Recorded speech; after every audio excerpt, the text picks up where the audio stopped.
JBS is pleased to present, from Washington, D.C., AJC Global Forum 2015.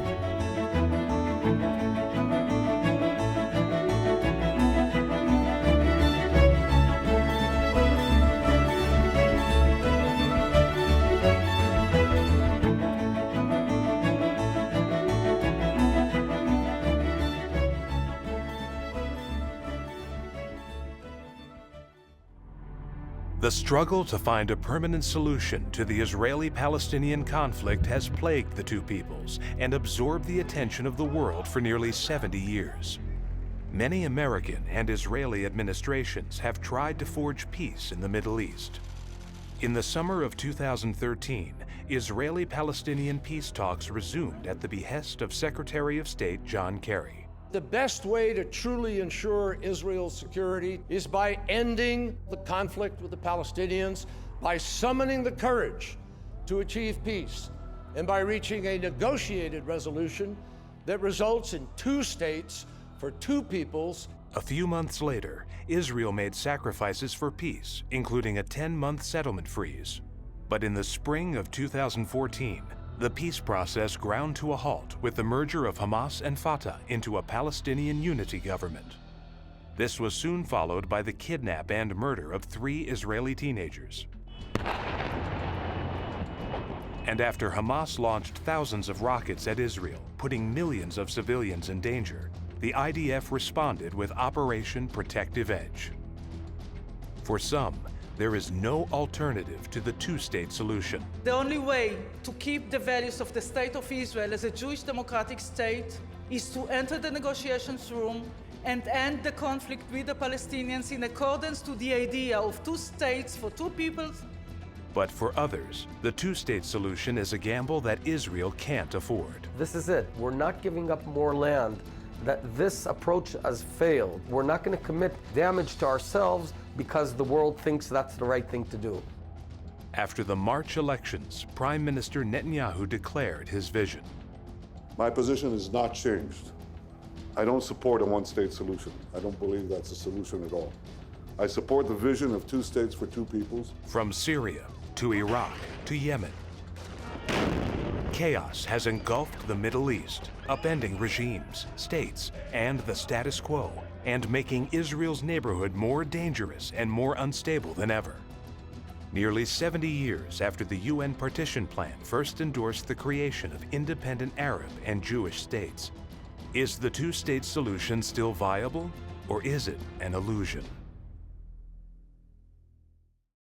Today we are honored to have 2 opinion makers, 2 thought leaders, 2 individuals who love their nation and have fought for its defense, yet 2 distinct and different visions of how Israel can live in peace and security, and 2 distinctly different answers to the question of whether a two-state solution is viable and whether indeed it is desirable. By prearrangement, we've agreed that Ari will go first, and we'll give it to you for your opening statement. Ari? I'm a Ben Gurion Zionist. Apart from my beloved wife, children, dear family, friends, there is nothing more sacred in my life than the Jewish democratic state. So whatever I believe in and whatever my approach is because of that, because I think it is so essential to preserve and save this miraculous state of Israel that we've managed to establish and sustain.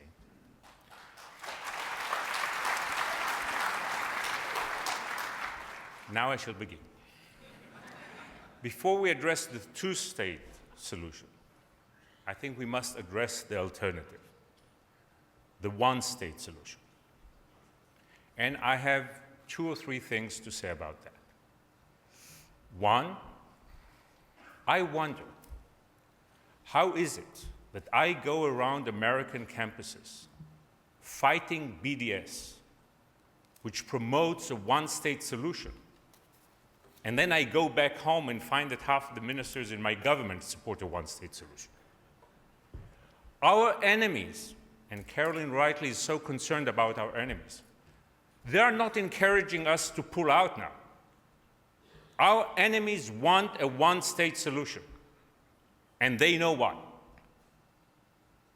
The second point, when I go to these campuses, the one reason I use to win the debate regarding these enemies of ours, I say I have the one answer to the one-state option.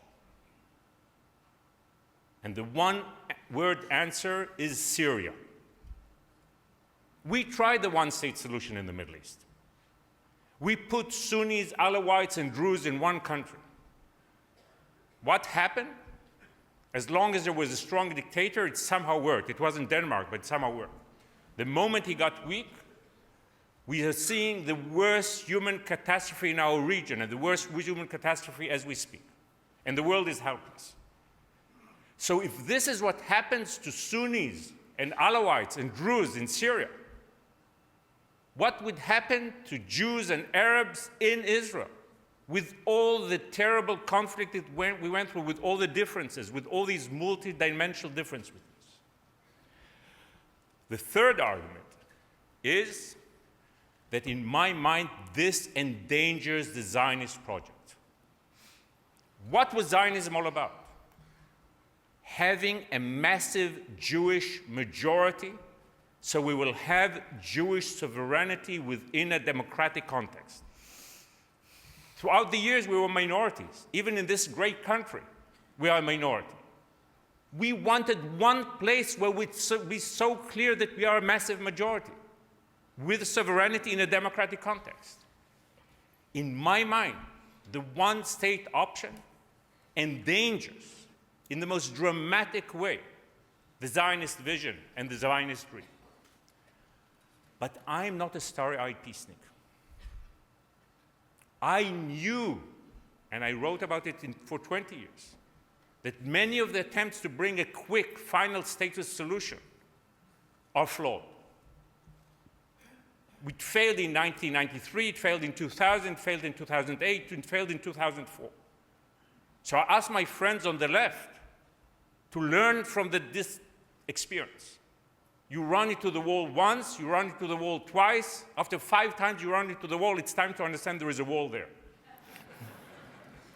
But that does not mean we have to put 1 million more settlers in Judea and Samaria. That does not mean we have to kill the option, the hope.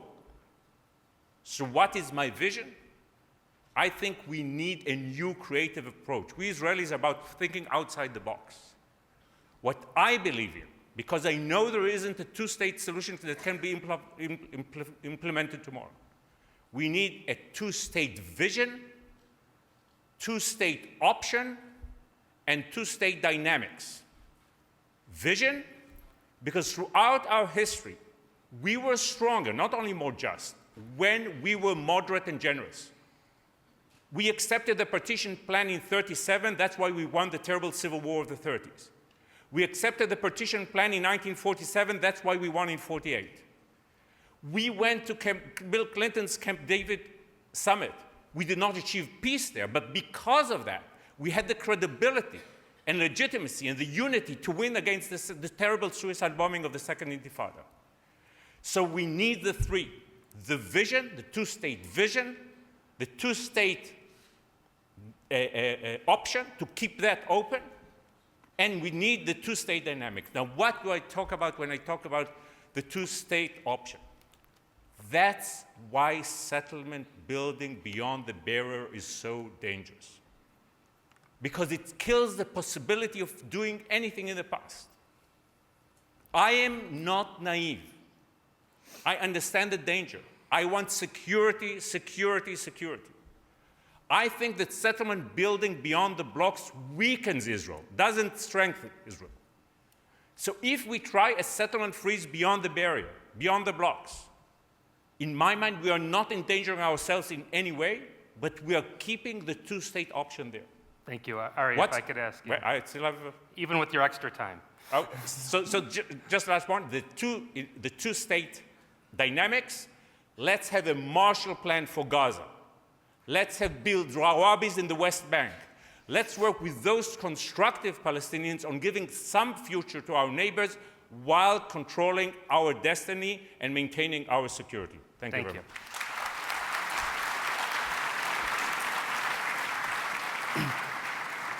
Carolyn, you have 7 minutes and 52 seconds to respond. That's including the personal note? And one interruption by you. So, good morning, everybody. Thank you so much for hosting us in this important debate. And thank you, Ari, for being a very esteemed debating partner or opponent. It's a pleasure and an interesting challenge, really, to debate you, Ari. I think Ari is the example, shining example of what's best on the left. From a policy prescription, he remains entirely true to his tribe, but he represents the best of that tribe because from time to time, he can make room for facts that are uncomfortable to his tribe. For instance, in a very important article that he wrote in 1997, he described the original BDS. That would be the BB derangement syndrome, of the pathological hatred that the left harbors for Prime Minister Netanyahu. This was written during his first tenure as Prime Minister. And he showed that that hatred is tribal, just as the policy is tribal, that the left wishes to advance in Israel, for Israel. And I think, as for policies and how we're supposed to look at the two-state solution and its continued viability or lack thereof, I think it's important for us to understand the nature of the debate on this policy today in Israel. Now, on the one hand, 20 years ago, the left won the ideological debate in Israel. Today, and really for the past 20 years or so, you've had about a 3/5 majority, consistent popular support among Israelis for the establishment of a Palestinian state under certain conditions. On the other hand, the left cannot win an election. They cannot win an election as leftists, at least. When the left goes to elections, indeed, it seeks to hide the fact that it's left. And the question is, what explains this seeming contradiction? How can you have won the ideological debate and yet you fail to win elections? And the reason that the left fails to win elections is because most Israelis have come to understand on our backs through our horrific experience over the past 22 years since Israel embraced and adopted the two-state solution as the core of its national strategy. We have come to understand that these conditions, the certain conditions under which we would support the establishment of a Palestinian state, will never, ever be met. And that it's silly to argue about how to make this happen. It is silly, it is a waste of time, and indeed it is irrational to argue about how to make this happen. This is mainly because the Palestinians do not now and never have wanted primarily to establish a Palestinian state west of the Jordan River.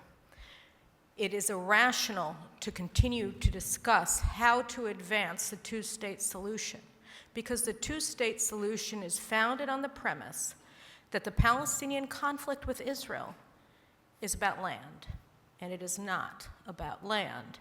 The Palestinian conflict with Israel is about their failure and the greater Arab and Islamic failure to come to terms and accept the justice of the continued existence of the state of the Jewish people, the Jewish state, the state of Israel.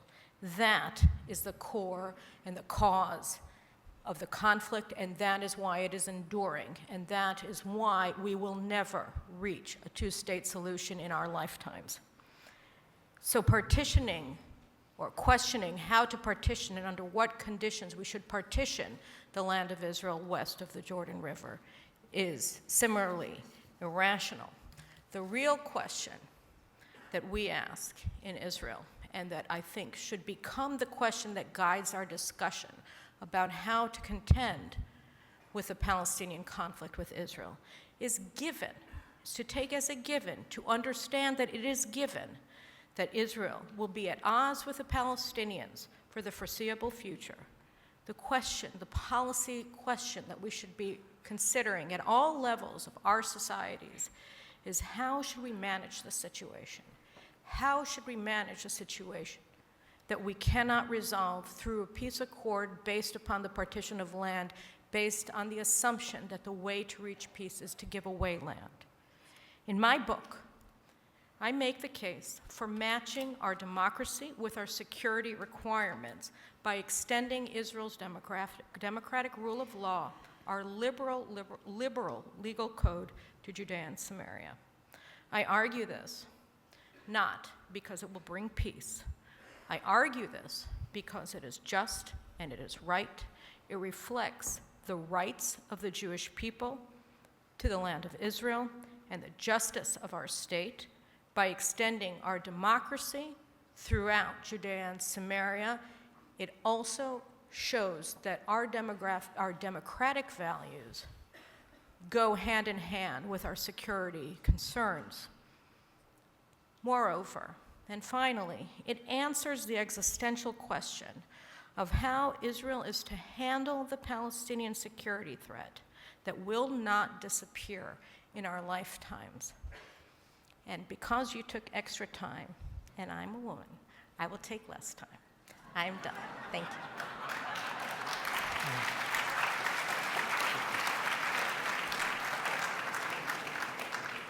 Ari, before allowing you to respond, I want to remind the crowd to fill out your cue cards and hand them to AJC staff so we have questions. Ari, with response.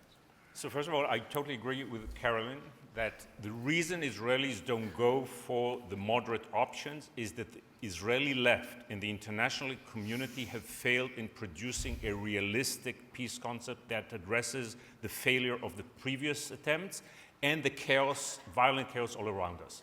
And this is why I promote a new kind of approach that will be much more realistic, as I said, going for the two-state vision, creating a two-state dynamics and keeping the two-state options, knowing there is no solution. There is no two-state solution, by the way, and definitely not a one-state solution in the coming years. No quick fixes, no messianic solutions. It's a complicated, difficult situation. We have to deal with the complexity.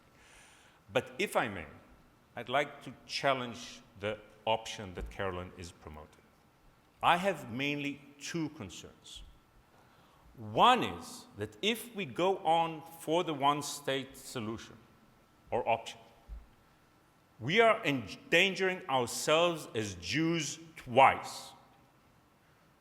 Once, we are endangering the Jewish majority. Now, there is a great demographic controversy. I don't want to get into it, that Carolyn writes about it. There are two schools of thought. I don't want to get it about the West Bank demographics.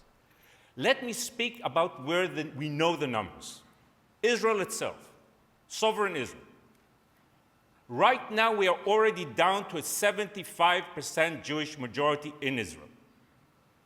In 2025, we are talking about 70%. If you are to add even 1 million, I think there are 3 million, but even if you add 1 million Arabs into that fragile formula, we will either stop being Jewish or we'll stop being democratic. If we will not give full rights to all these Palestinians, we will not be democratic. And if we do, we will go down to levels of a Jewish majority that is so fragile. And if we insist within that context on our right to live in Hebron, they'll want to live in Netanya. If we'll build all around Nablus, they'll build all around my hometown of Rehovot. Where does this lead us? Either we commit suicide as a national home, or we go back to old Alabama of the early 50s. This is not an option. The second problem, and I have little time for it, is my fear for the impact of this on your younger generation here. This kind of attitude will endanger the ability of young American Jews to stand by Israel and identify with Israel. The only way to win Jewish minds and hearts, and non-Jews, but I begin with the Jews, is to prove that Israel is a benign Israel, that it's fully democratic, that it's America's small endangered sister, that we are frontier democracy supported by your great democracy. If we endanger that, we endanger everything.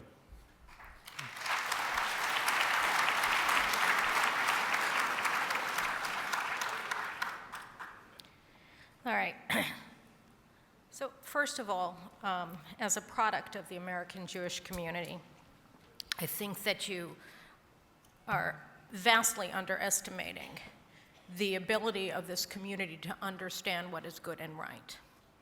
I do not believe, not even for a moment, that the way to win the hearts and minds of young American Jews to say that we're sorry and we're desperate and we're pathetic and we need you. That is not exactly an inspiring message, and it is certainly not true. It is not true that Israel is pathetic. It is not true that Israel is a poor, weak democracy that is in absolute need of the American Jewish community in order to continue to exist. With all due respect to our partners in the American Jewish community, that is not the kind of message that people need to hear anywhere, not only in the United States, not in Israel, not in France, not in Belgium, not in South America, nowhere. We are not a pathetic basket case of a nation. To the contrary, we go from strength to strength, thank God, because we are just, we are right, we are creative, we are exciting, and we believe in who we are and what we do in this world. Now, you know, the whole idea that I'm not going to discuss demographics, I wish that we could not discuss demographics because I am not a numbers person, but the numbers that you gave, quite frankly, are incorrect, Ari. Israel has a 78% Jewish majority inside of the 1949 armistice lines. Moreover, our fertility rates are higher than the Arabs. We surpassed them in 2012 in Israel and as well in Judea and Samaria. When you add to that Aliyah, which has always been the safeguard of the vast Jewish majority in the state of Israel, you understand that what you're saying is simply untrue. Now, you know, as to the whole issue of whether or not extending Israeli democracy to Judea and Samaria is going to be a viable option or not, you know, in my book, I set out all the problems involved in this plan, and they are many, and they are mighty, and they are intimidating. But what they are problems that can be solved when bright people, when committed people, when people who love Israel as much as you and I do, and as the vast, overwhelming 99.9% of Israelis do, and the vast, overwhelming majority of American Jews do, then we can solve these issues. What we cannot solve, what we cannot contend with, is the challenge that the two-state solution presents to Israel. Because the real demographic threat, Ari, and the real demographic threat, my friends from the American Jewish community, is the threat of a Palestinian state. Everybody talks about this idea that there can't be a so-called right of return of the children, to the great-great-grandchildren of Arabs who left Israel between 1947 and 1949. But the fact of the matter is that everybody says they can move to Palestine. But they cannot move to Palestine because as we look at the borders of what is happening in the Arab world surrounding us, we understand that the true demographic threat to Israel, the true existential threat to Israel, would be the establishment of that Palestinian state, which would be overwhelmed by millions and millions of people who would be coming in, not only the so-called refugees, but all of the triumphant jihadists who would be marching on Palestine, and we would have a situation where Abu Mazen, who is not a moderate but pretends to be for television appearances in the United States, would be killed, his children would be killed, they would all meet the same fate as Muammar Gaddafi. And we would see a jihadist enclave, the likes of which we never imagined, on the outskirts of Jerusalem, and indeed in control of parts of Jerusalem that would be partitioned under the two-state formula. So I think that with all due respect to the heinous problems that a one-state solution, a one-state formula, so-called, presents to Israel, it is a possibility. On the other hand, a two-state solution is a recipe for disaster, as we have seen over the past 22 years. Thank you.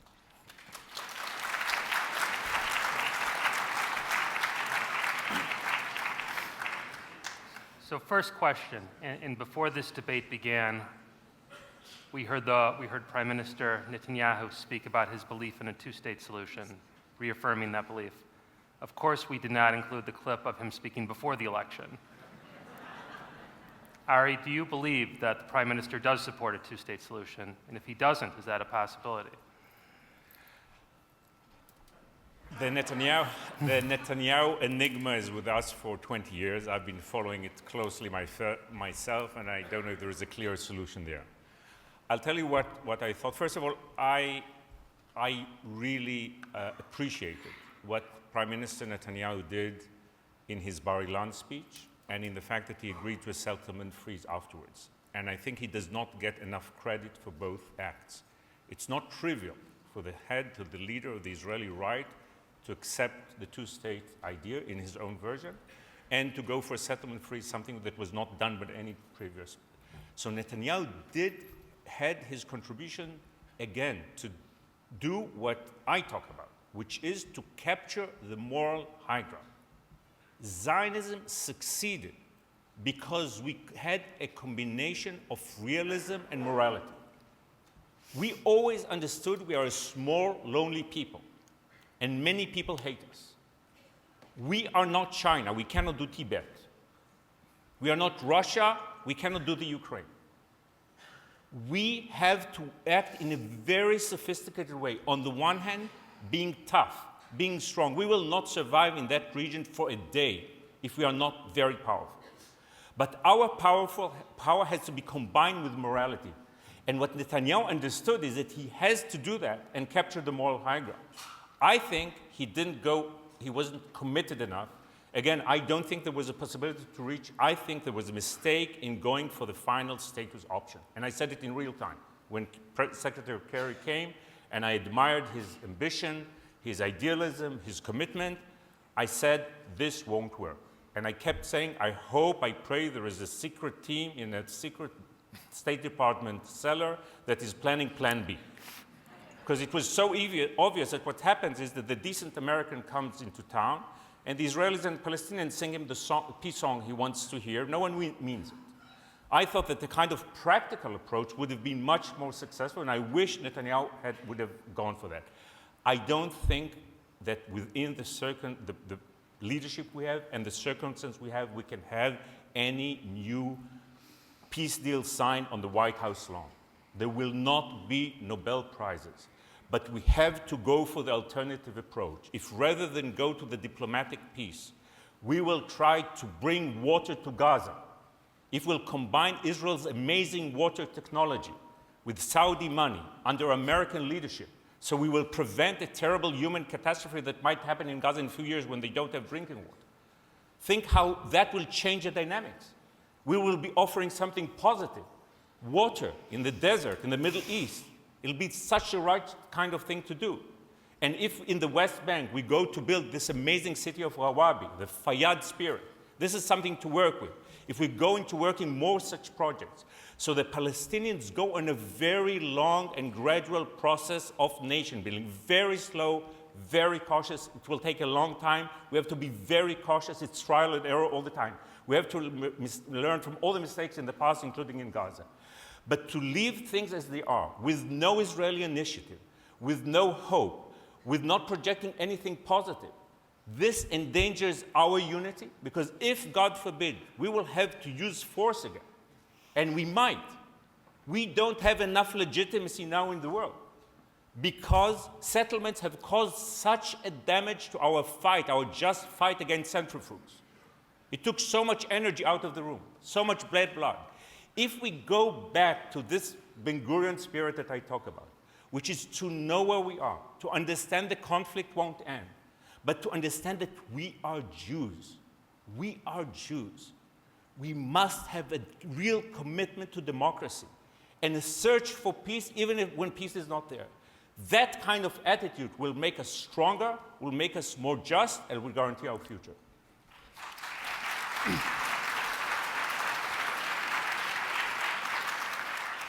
So Carolyn, it'd be the same question. You worked for the Prime Minister, and if I could ask you to, has he read your book? Does he agree with your sentiments? Well, you know, in all fairness to Prime Minister Netanyahu, he made very clear that the position of his government is that it continues to support the establishment of a Palestinian state, and that is not the position that I argue in my book, and that's fine. Ari supports it as well, and I completely respect his right to do so. I personally think it's very dangerous, but that doesn't mean that isn't a reasonable and perfectly legitimate position to have either for an individual or for the government of Israel. I do think, though, you know, that it's important. You praised Netanyahu for coming out, and he did. He made significant statements and significant concessions in order to convince mainly President Obama of his seriousness in moving forward in negotiations. And we see that he got nothing. You see that not only did he get nothing, Obama and Abbas pocketed that concession and asked for more and demanded more. And then when Israel didn't give more, Israel was condemned.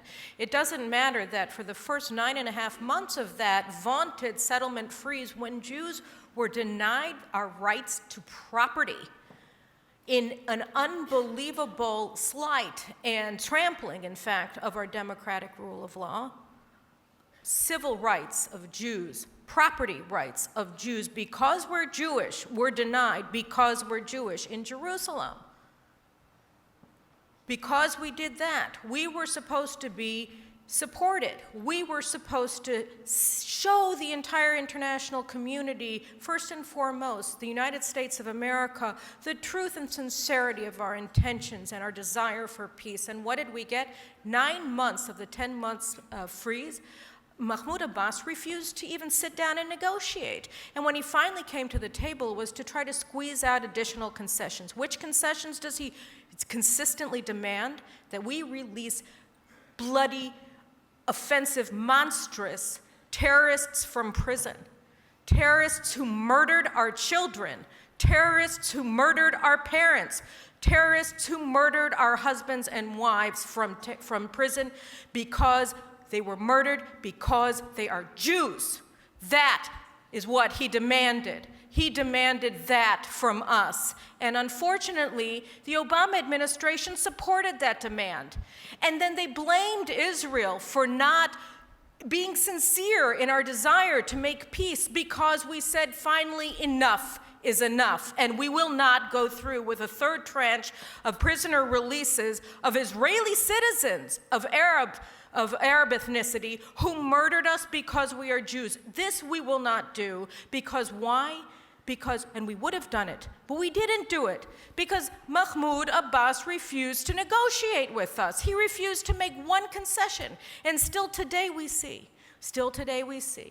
we make concession after concession after concession, things that harm us, things that endanger the lives of Israeli citizens.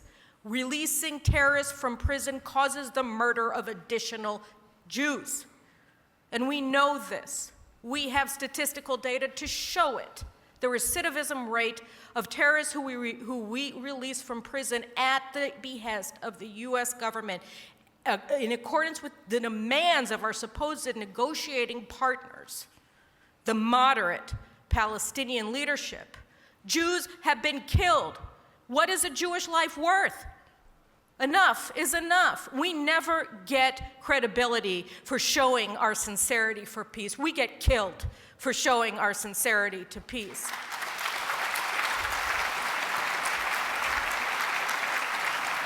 And I just want to add, I don't believe, and I don't believe it as a Jew, I do not believe that it is the responsibility of the Jewish people to be the only true Christians in the world and to constantly be giving our other cheek.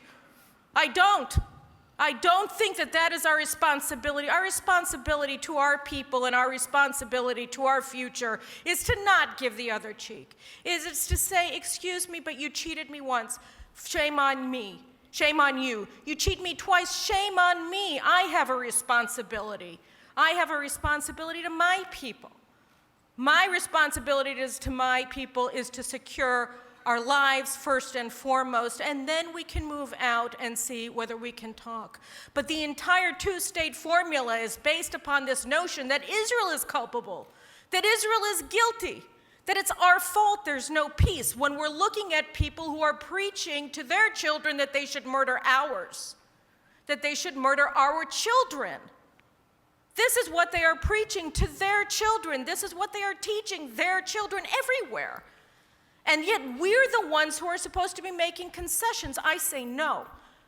Prime Minister Netanyahu has also said no, because the guiding concept of his two-state formula is reciprocity. You want us to make concessions to you, you show good faith. You make concessions to us. Stop the incitement to genocide. Stop the glorification of the murderers of our people. And when you do that, we can sit down and chat. So far, 22 years of this nonsense, and nobody has told the Palestinian people that Israel is just, that Jews are just, that they should make peace with us. Ari, Caroline, if I could. Thank you. Ari, I believe you might have a response in mind. I hope I have some time as well. As well. Sorry, I get a little bit worked up.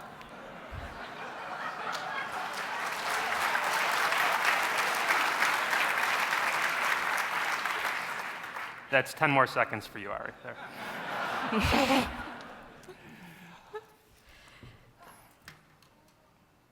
Caroline, I totally share your feeling about the Jews and the fact that we are a people that contributed so much to humanity and was treated so badly by such large parts of humanity throughout the years. And I definitely see anti-Semitism, and I see unfair approaches to Israel, and I do my best to fight it. By the way, I'm in the front line, because sadly, your message, your line, is totally ineffective when it comes to the front line. When we lose, and here let me say something serious about our community. We have to be very cautious. We live in this Jewish bubble. The bubble is very strong because of this extraordinary success of the American Jewish community. But once you go out of the bubble and you talk to young people, America is changing. The demography is changing. People's minds are changing. As passionate as I am about my truth as a Jew, I have to go out and convince people. It's not enough to have all this great feeling of, oh, they hate us and we are just. We have to go out, and this is what the AJC is about, to go out and have political warfare. With this kind of sense of we are just right and everybody hates us, we will lose that battle because we don't understand what's really going on. And again, what was Zionism all about? It was that it's time not to sit anymore in the ghetto and shout Gewalt. The Goyim hates us. Yes, many Goyim hate us. But it is our responsibility to go out and work in the real world. We cannot be different than any other country that, in the democratic world. We cannot do that. That's suicidal. It's suicidal. So it's so nice to get into these feelings of how just we are. We are just, but we have to be smart again as well. Just being just is not enough. Specifically, these terrorists that were talked about, why were they released? Netanyahu had two options: terrorist release or settlement freeze. And the Beit Yehudi would not let him go for the settlement freeze, which he wanted. So these terrorists you were talking about, they were released because you are not willing to freeze one settlement. It's my fault. And this is the main problem that we get because of our history, because of our fundamental justice, because we are in danger. We sometimes go into a kind of pattern that becomes dangerous. And this is when I talked about Ben-Gurion Zionism. That's what I meant. Listen, I'll say that. We are now 48 years to the 67 war.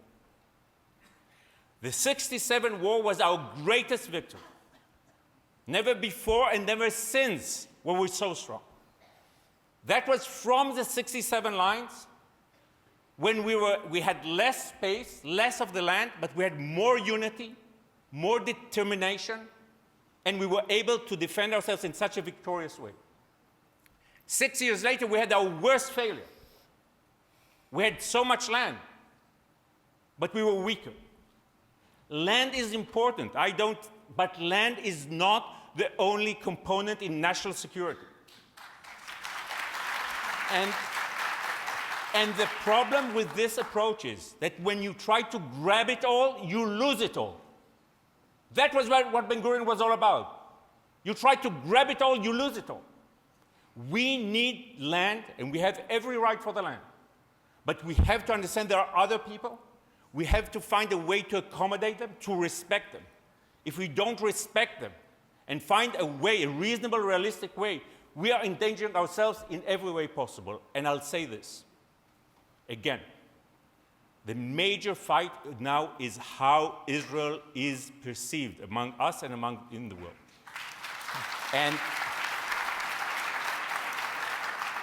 we are a David. I have no doubt for a moment.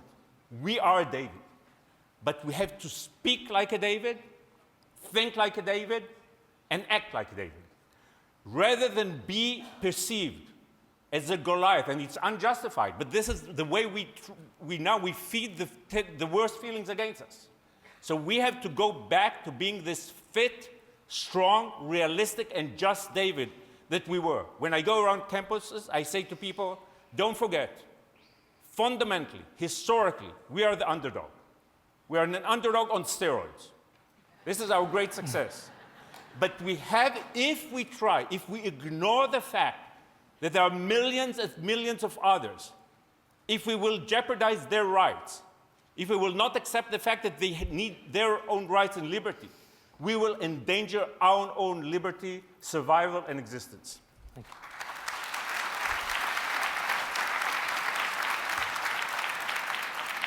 So, Carolyn, we're close to running out of time, but I do want to allow you to respond. If I could ask you to confine it to 2 or 3 minutes, and then we'll go to close. Look, I think that it's very important, and I'll make this very brief. I think there's just one aspect of what you're saying that I really want to discuss, and that is the issue of how we are among the nations of the world, how they perceive us, that we can't stand alone among the nations of the world. And I think that this goes to the heart of anti-Semitism and what anti-Semitism is really about.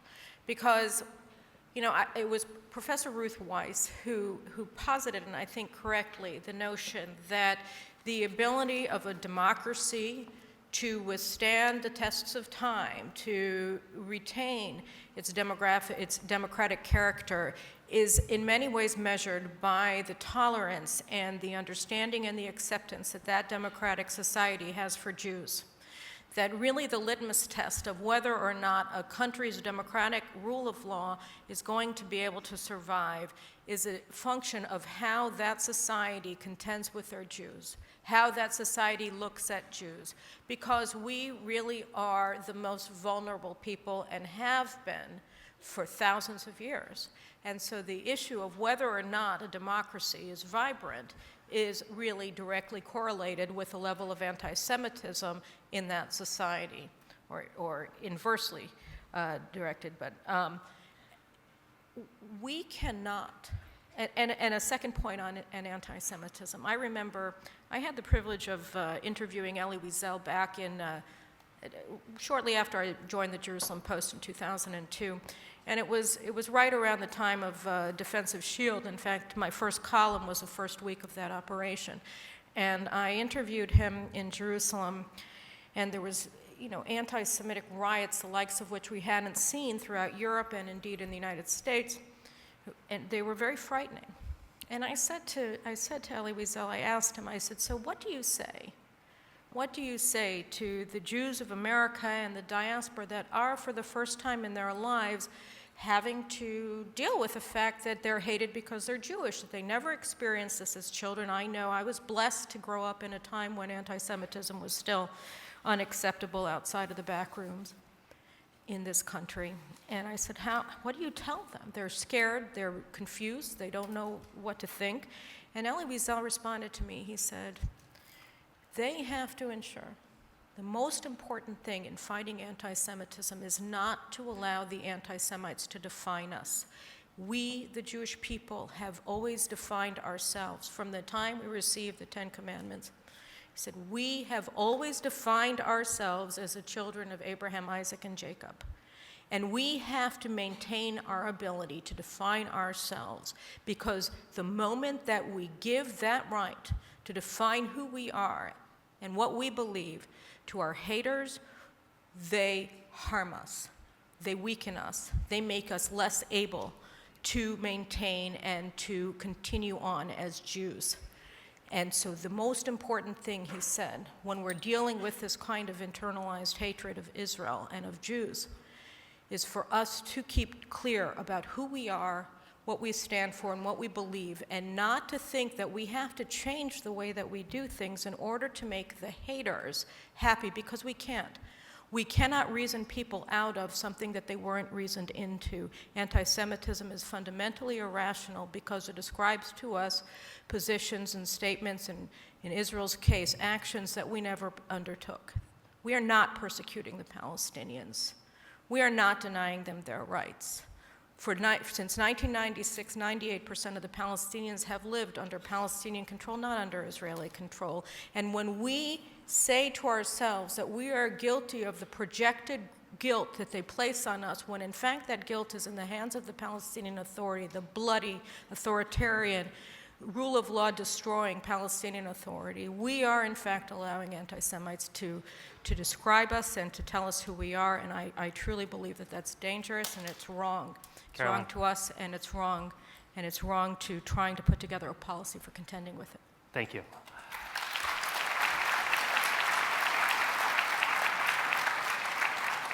Ari, you have 3 minutes for your sum up and concluding remarks. Well, I think that for ourselves, for our own soul, for our own security, and for our own future, we must find a wise way to change the present condition. Again, we should never be naive. We have to address the failures of what was tried before. But we need a kind of third way approach that will lead us to somewhere that is somewhat better. I'm deeply worried by the fact that the dynamics within Israel, and sometimes even within the community here, are taking us further and further away from the West. And we are here in this conference with this amazing organization. The great success of Zionism throughout the years was based on this combination of we are just, but we must be realistic and we must know in what world we live. We already destroyed ourselves in our history because of zealots. We have that gene in us. We have to be so cautious about that. Messianism and a zealot kind of approach are so dangerous. What was Zionism so much? I'm so passionate when I think about the founding fathers and mothers of Zionism, I shiver. They did not only have a brilliant diagnosis, they saw what's coming and they tried to prevent it. But they struck a balance. They were no flower children. They knew we live in a cruel world. But they understood we have to find a sophisticated approach. And they had two leading principles. One was always to have a superpower on our side.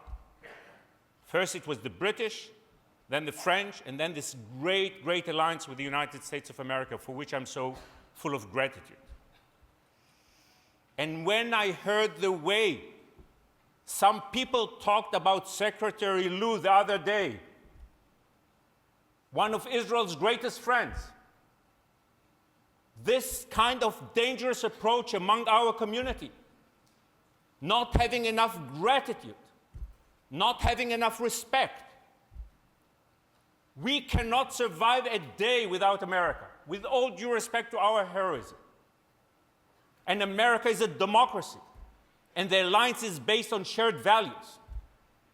If we risk that, if we approach this respectful approach that we saw the other day, and first of all, I so feel embarrassed as an Israeli and as a Jew that this has happened to us. We should have our differences. When we have differences, we should express it. We should fight for our interests. I write a lot about mistakes being done in this city.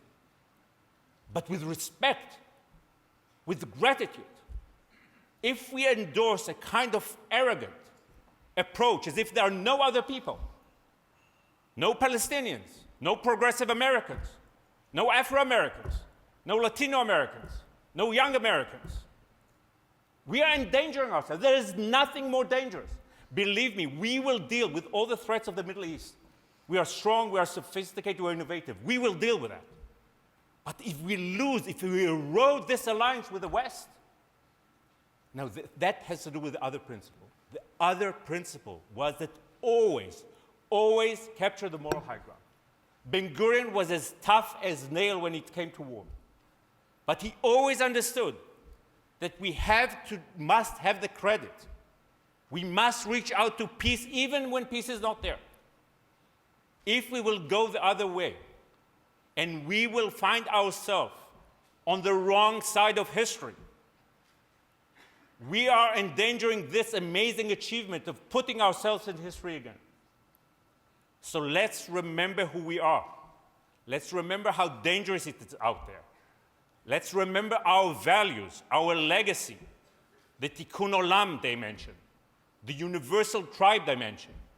We are not just about narrow-minded nationalism. We have a mission in this world. And in a proud way, in a Jewish way, let's both guarantee our soul, our values, our democratic identity, and our security and our existence. They all go hand in hand. If Israel will not be Jewish, it will not be democratic. And if it will be seen to be not enough democratic, it will not be Jewish. Thank you. So let us... One thing.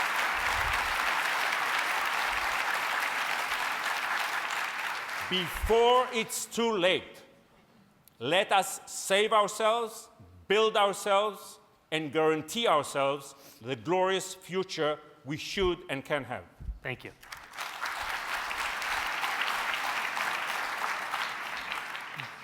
Carolyn, final word. Thank you. Now, I think we've been told, I think you've said it in your way, and we're told oftentimes that the only way that Israel can have a successful foreign policy, the only way that we can get along in this world is by continuing to maintain our commitment to the two-state solution. The real question, though, is how can we have a successful foreign policy? How can we win the hearts and minds of the people of this country, the people of Europe, and of course beyond in Asia and elsewhere, if we're maintaining our loyalty to a foreign policy that is based on a lie, that is based on a lie that the PLO, that Hamas, that the Arab world is a partner in peace, and that there is a peace process today. That is a lie. The Palestinians are not partners. The PLO is not a partner in peace. Mahmoud Abbas is not a moderate. And you know this. You've written it. We're in agreement. Yeah, we're in agreement, complete agreement. This man has never accepted any compromise with Israel, has never agreed to any compromise, and will never agree to any compromise. He is not a partner in peace. And yet, the entire two-state solution formula for policymaking is based upon the lie that he is. The whole notion that we have a peace process is based upon the lie that we have a partner. We have no partner. And as a result, our foreign policy is based on the lie. Now, what is the basic assumption of this lie? It is the assumption of Israeli guilt. It is the assumption of Israeli culpability for the absence of peace. That is the basis of the two-state solution, land for peace. You get peace if you give up land. You won't get peace so long as you hold on to it. It's your fault. You're greedy Jews. You won't give up Jerusalem. And until you do, you won't get peace. And until you do, we're going to continue to blame you. We're going to continue to say that you didn't freeze Jewish property rights, that you didn't abrogate Jewish property rights, that you didn't abrogate Jewish civil rights, and that you didn't let Palestinian murderers out of prison. It's all your fault, because the reason there is no peace is because you have too much land. And this is a lie. And the longer that we maintain our support and loyalty for this basically anti-Semitic paradigm, we cannot go forward in the world and explain ourselves to anybody because we're accepting as the basic assumption of our foreign policy an anti-Semitic idea of Jewish culpability. We're responsible for everything. We're guilty for everything.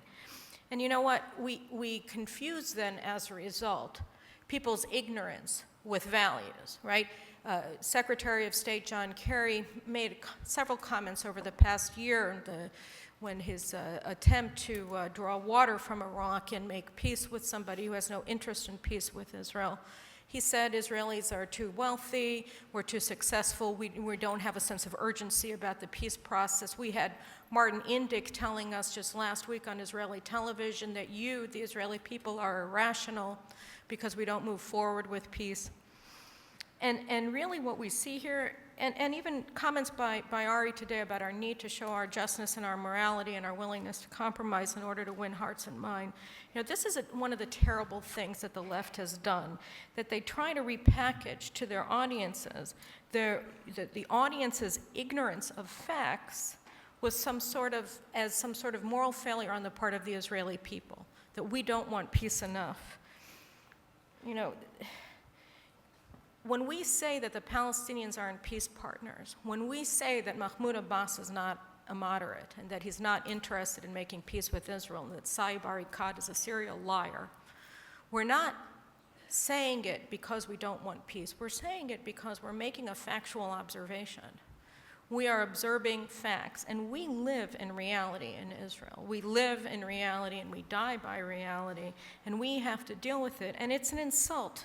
It's an insult to us, to the Israeli people, to present this observation of fact, this observation of reality, as a moral failure, as if we don't want peace. Carolyn, True morality, let me just finish this. True morality is to live by the highest values, to live by the highest values in the world that exists. And Israelis demonstrate our loyalty to the highest moral values every single day in the world in which we live.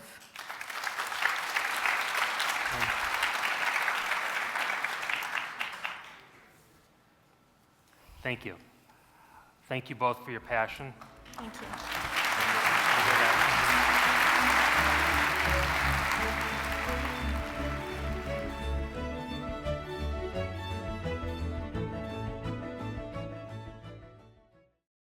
We would be pleased to send a complimentary DVD of this program to anyone who wishes to support JBS, the Jewish Broadcasting Service, with a tax-deductible gift of $36, double chai or more, to the nonprofit organization Jewish Education in Media. Simply visit the JBS homepage and click on the Donate button to make a donation by PayPal or your credit card. And please indicate the program for which you would like a DVD. Or you can send your tax-deductible check made out to Jem, Post Office Box 180, Riverdale Station, Bronx, New York 10471. And again, please remember to indicate which program you would like to receive with our compliments. And we thank you for your kind support.